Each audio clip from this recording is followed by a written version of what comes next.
Howdy, how's it going? Welcome back, or howdy if you're new. Today we're going to be taking a look at the new Hall Effect joystick kit for the Ally X from Gulikit. We're going to unbox it, I'm going to tell you all about it, I'm going to give you my full and honest opinions after 1 week of testing.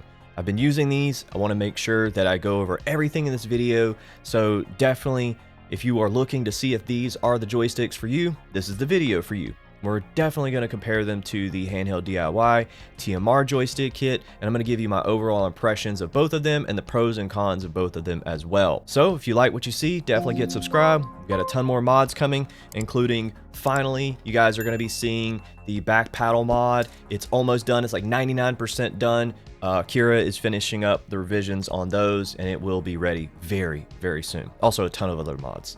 All right, guys. So thank you, channel OGs, by the way. You guys are the GOAT. Much love. All right, so let's talk about these joysticks. They come in at about 20 bucks. They're a little bit cheaper, but you also get a little less stuff. I'll throw up on screen what's included in each one so you can kind of get an idea.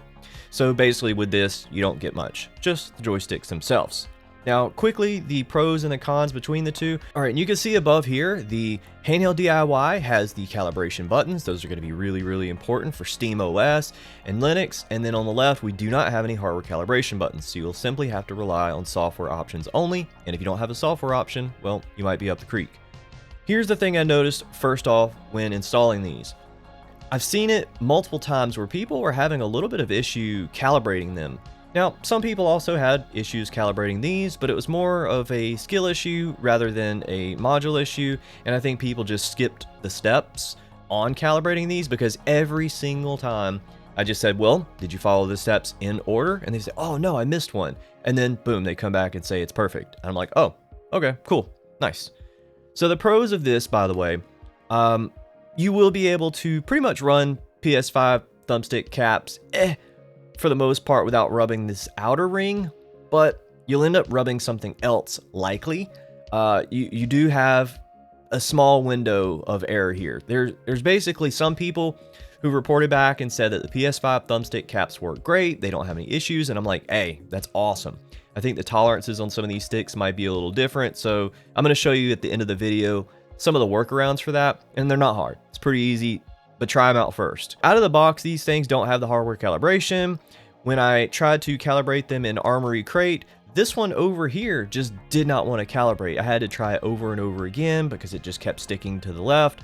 Eventually I got it, but you might have better luck than I. Just sometimes that happens. I bought 2 of these kits, by the way, and both of them did that, so who knows. All right, so these are 1000 Hertz polling rate sticks.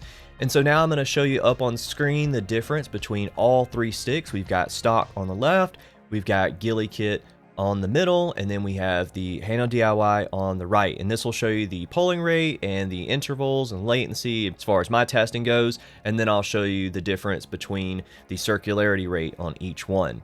Now, you can quickly note that the circularity rate is never going to be 0 on these sticks unless you limit it in software. A lot of people confuse error rate and circularity rate as like a bad thing, but it's not a bad thing, because if you're going to be running in the diagonal directions on certain games, you need to have that type of like curvature or that type of circularity rate in order to efficiently run in those directions. So I'll leave something on screen so you can see what the circularity rate or error rate actually means and why you shouldn't be like harping on it and why it's not a big deal. So the spring tension on these is not the best. It's basically stock. It feels very stock. If you like that lightweight feeling of a spring, you're gonna love these, because some people do not want a tighter spring, and that's perfectly okay, and these joysticks are probably the answer for you. But the HandHeldDIY models most definitely have a tighter spring. Like, it's noticeably tighter, and I like that a lot because it really gives you a little bit more control of those sticks in first-person shooters. So if you're playing Black Ops or Call of Duty and you want to use a sniper rifle, it gives you a lot more control on center. But if you do get used to the lighter springs and they do work good for you, you can definitely get a lot of accuracy out of these. It almost feels like the curve on these is different, and I'll show up on screen what I mean by curve, and that's basically like the tuning of the joystick module itself. Now, I know you can tune these in software, I don't know if there's anything done on the hardware side or if it's just the nature of the module, but the nature of the module itself and the way it responds feels a lot snappier and a lot quicker in ways compared to stock for sure. Like out of the box, it was a huge difference between the two. But as far as like the handheld DIY, it's really hard to tell because of that spring tension kind of making up for that. So I don't know. Maybe you could drop in the comments below what's going on here, but I do think that overall the handheld DIY for me just feels a little bit better. Now, if these had tighter springs, I'm not gonna lie, they probably would be really, really good. The stock sticks are using the Alps style module. The ones in here, as you can see, they're using the same size module. But one's Hall effect and one's not. So the only way to remove these to swap out that spring would be to completely desolder them, and that's a pain. With these, you can actually flip these little tabs out and you can pull this whole thing apart. You have to be really careful, of course, but I've actually pulled these apart and I've even done some mods. I've been working on this controller here. This is a BEITONG Asura 2 Pro Plus. I actually put the Xbox Elite style thumbstick caps, the PS5 ones anyways, on here, and then I swapped the springs out of a spare set of these into here, and oh man, did that make a huge difference. And also did some weight reduction, so it's like super duper light. I love this controller, but I've got some even better controllers coming soon. I've got the C8 that I do have on the way, so I'll be reviewing that. Definitely get subscribed if you want to see this controller, because that thing's a goat. Like $50 early bird pricing. Normal MSRP is going to be $55. Absolutely a banger for all the features that you get, so definitely check the links if you want to pick one of those up. Links for everything, by the way, is below.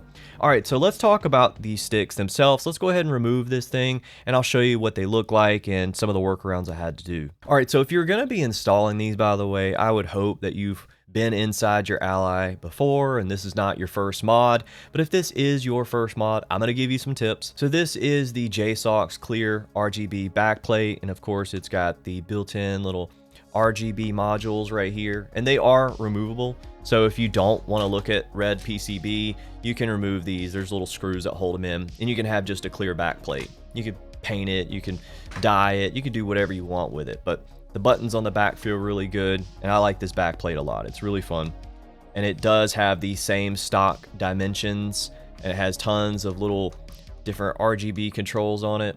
It's got a self-contained battery with it and all that good stuff. This is a great backplate. The fit is amazing, very snug, very smooth. But if you're going to use like a case or anything, it fits perfect. Stock dimensions.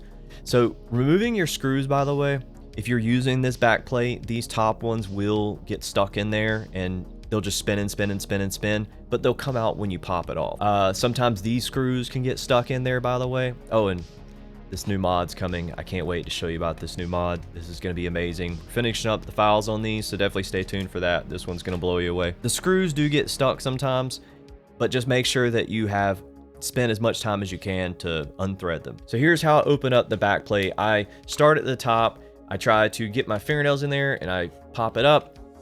And then I come to one side or the other. Usually this side is the one that lets me.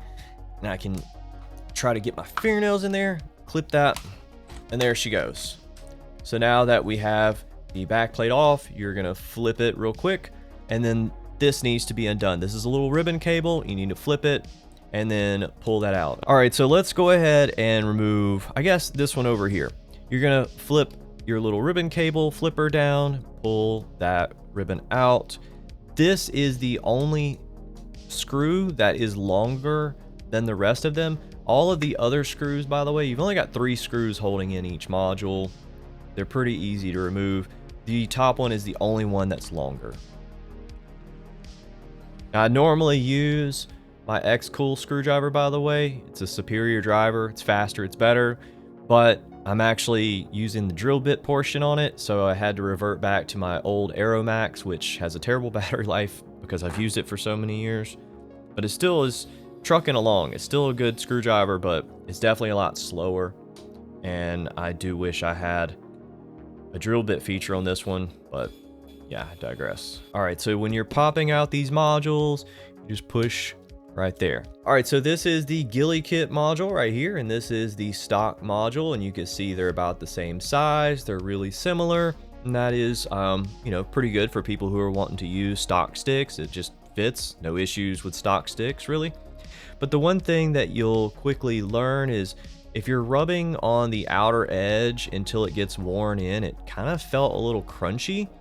And if you're gonna use the PS5 thumbstick caps, by the way, you might rub the outer corners of these sensors because they're a little bit fatter, and they definitely didn't rub on this sensor part here, but you'll get a little rubbing here. And how you can eliminate that is if you get like a Dremel tool, or you get your like this little small drill right here, grind down these little ridges right here, and that will prevent any rubbing, if you get any rubbing. I've had some people say they didn't get any rubbing, and then one of mine did, and I was like, well, I gotta fix that. The other issue is if you feel it rubbing on the outer RGB ring here, like if you feel pressure and it's getting stuck up or down or whatever, you might need to adjust the height of that. And how you do that is if you look inside of here at the very bottom, there's two little ridges that would normally be there, and that basically prevents it from seating down all the way flush. So you can get a little drill bit here and just kind of grind down that little part right there. You only need about like small difference, like maybe like 0.2 millimeters or 0.1 millimeters. So grind a little bit, try it again, grind a little bit, try it again. Now, don't worry, if you go too deep, you can always shove like a little piece of paper in there or some little plastic, and that will raise that stick height back up. So just in case you go too deep and it just doesn't feel right to you, you can always raise it. So don't worry there if you go too deep. I did on that one, and I had to put some paper in it, so that's why that's there. But luckily, most people have been able to follow these instructions pretty carefully, and they've had pretty good success with it. So remember, if you get any rubbing on the sensors, or you get any rubbing on this top dome here, that's how you eliminate it. So as far as the sticks themselves, just a basic PCB with the module. There's no hardware calibration buttons, as I mentioned earlier. They feel okay. I mean, the spring tension's not great. I wished it would have been a little bit tighter. Other than that, it's not really a huge deal breaker for me. But I think if you are looking for tighter springs, go with the HandHeldDIY. If you're looking for stock style springs, definitely go with these. And just know that you might have to play around with the calibration a little bit more. But like I said, either one you might have to play around with calibration anyways.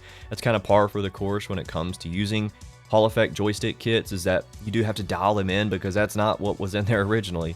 So make sure that you follow the process carefully and all the way. Just make sure that you reset in Armory Crate.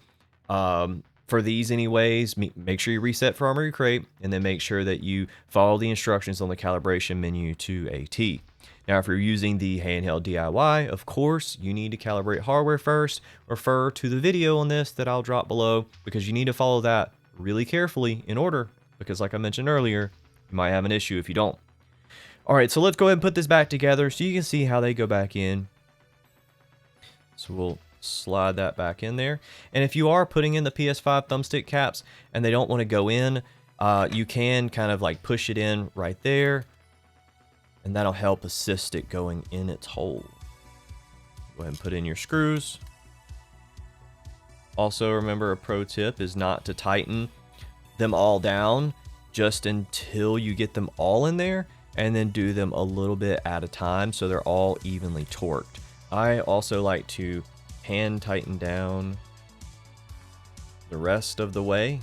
All right, so there we go.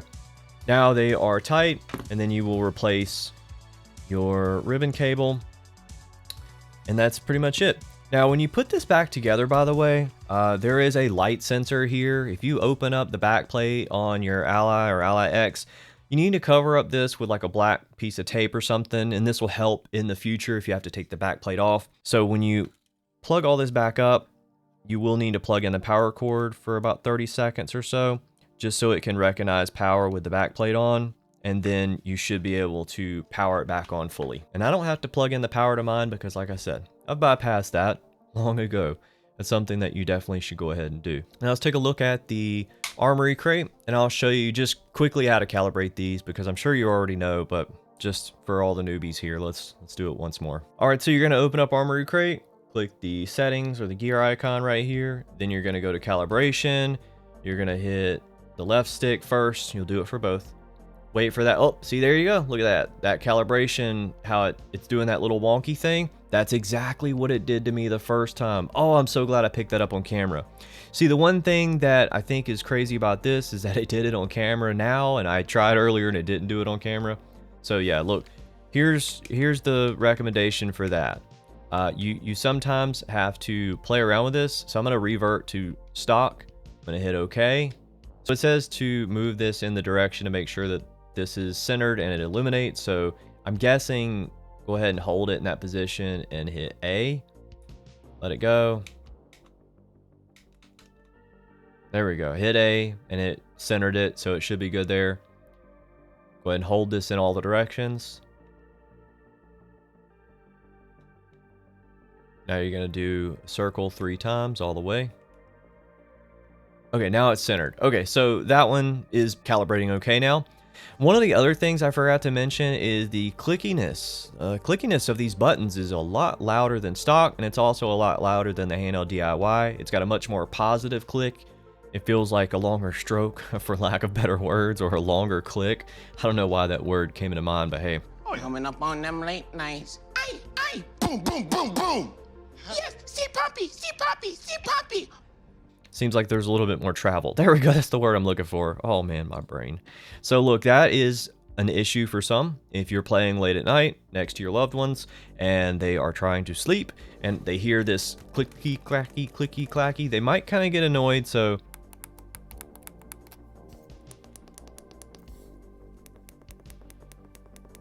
that's one of the other things I noticed. Not a deal breaker. It feels good other than it being kind of loud, but yeah. So other than that, if you calibrate both sides and you want to fine tune these even more, and this will also be the same for any joystick modules that you're running, you can follow the menu prompts here, go to this gamepad mode, and you can go to like the left or the right stick. And these are the curves that I mentioned earlier. You can fine tune the response curves and get a ton of different feelings out of joysticks, even if you're running stock. So play around with these curves. Look up some of your favorite games and see if somebody has controller curve settings that they've shown before, and maybe try some of those out. Now you can also see that for dead zone, we have 0 dead zone, and then we have the outer threshold at 100 and the anti-dead zone there. The other thing I will go over again is the circularity rate. I know I showed you a chart earlier, but let's just do a circularity testing on the fly, and I'll show you exactly what I mean for that. Lower this brightness because you're getting a flashbang right now. All right, so here we go. This is what it looks like after calibration. About 11 to 12% error rates, completely normal, completely acceptable. And that's because I mentioned earlier why, and I shouldn't have to go into that again. But as far as everything else goes, I mean, they feel really good. They're really responsive. I think these are a great option as long as you kind of know what you're getting into.